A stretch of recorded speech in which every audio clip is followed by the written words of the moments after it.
Welcome back, guys, for another video. What's to up? Pen and Needle. On this channel, we talk about different topics and MD versus DO perspective on those topics.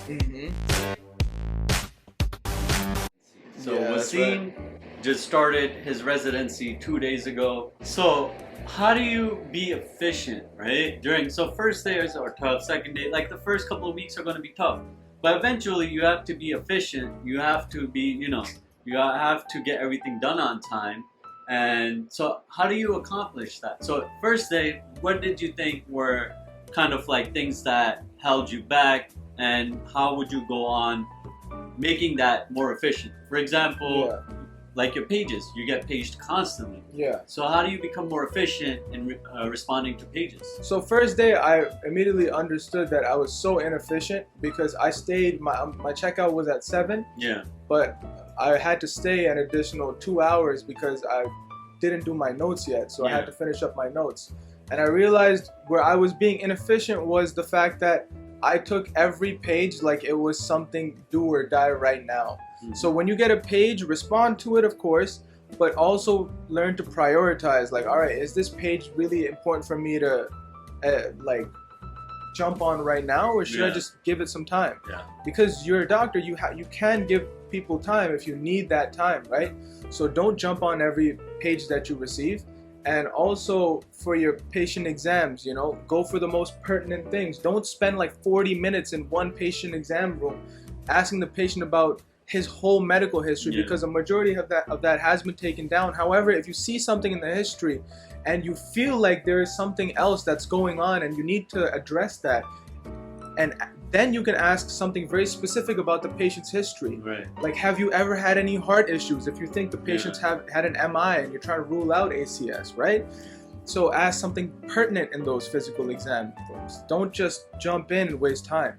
That's another way. And efficiency in terms of who is the most critical patient. So in the morning now, what I do is I go in earlier. So my start time is technically 7 o'clock, but I go in earlier to check up on my more critical patients. Right. That the ones that I feel like need the most attention, because they can code at any time or something can go wrong. Yeah. So I check up on them really quick, eyeball them, get a general idea, speak to the nurses to get a general idea, ask them really quick questions, overnight events, move on to the other patients quickly, because we were responsible for 15 patients yesterday. Yeah. So I had to do that quick, and then get to checkout. And I'm also on the code team.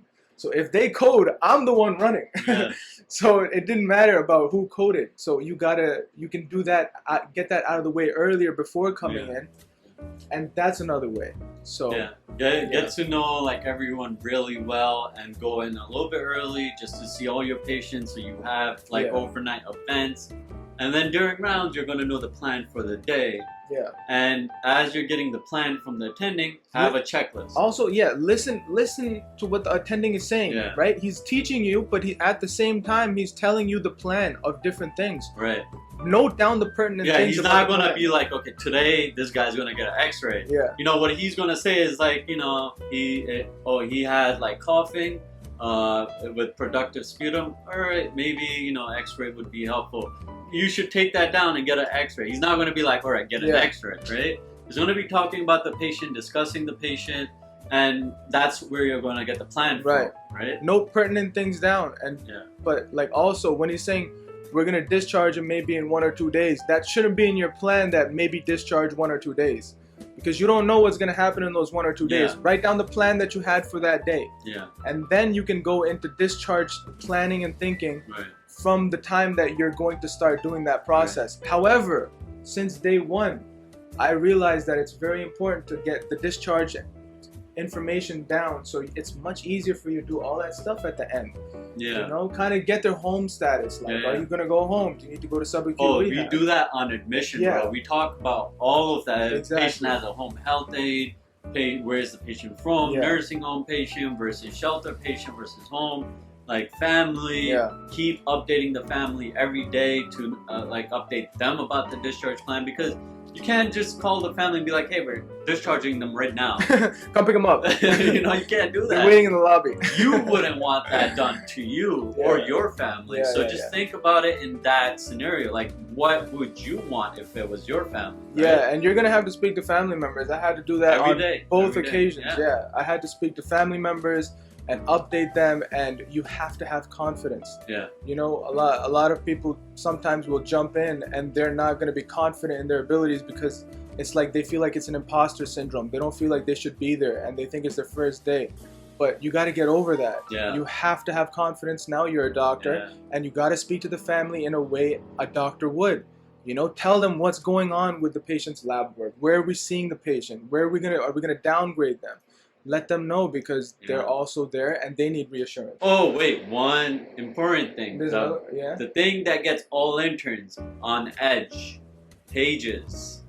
Oh my God, I was gonna break my pages. Oh, it was crazy. All right, let me explain to you how you should be efficient in replying to pages. It took me some time. Yeah. But basically, you're gonna be paced crazy. Constantly. It's gonna drive you nuts if you respond to every page and you start running around the hospital, especially if you have like patients on 3 different floors, right? So you're running, if you're being paced every 10 minutes, you're running up and down for different patients, different nurses, for whatever reason, right? So make a checklist whenever you come in the morning, all the patients' names, make a checklist of to-do list. And on that to-do list, whenever you get paged, you respond to that page right away. You ask them why they're paging you. And if it's serious, if the patient is, you know, desatting or coding, you have to set a priority on the page. If it's serious, you respond to it right away if it needs to be. But if it's not serious, you write the page down and you let them know, hey, I have a lot of things on my list. I have more important things right now. I will respond to you in an hour. If I do not respond to you in an hour, hit me up then. Please page me again. Yeah. So that's how you do it. That's how you become more efficient. You write the page down, you prioritize, and you know, you go from there. Yeah. Basically. Right? Yeah. But if you guys have any other questions that we did not go over in this video, leave it in the comment section below. Like and subscribe, and make sure you hit that bell icon for the notification. Yeah. And check out our other videos because we got some sick content. All right. We'll see you in the next one. Later.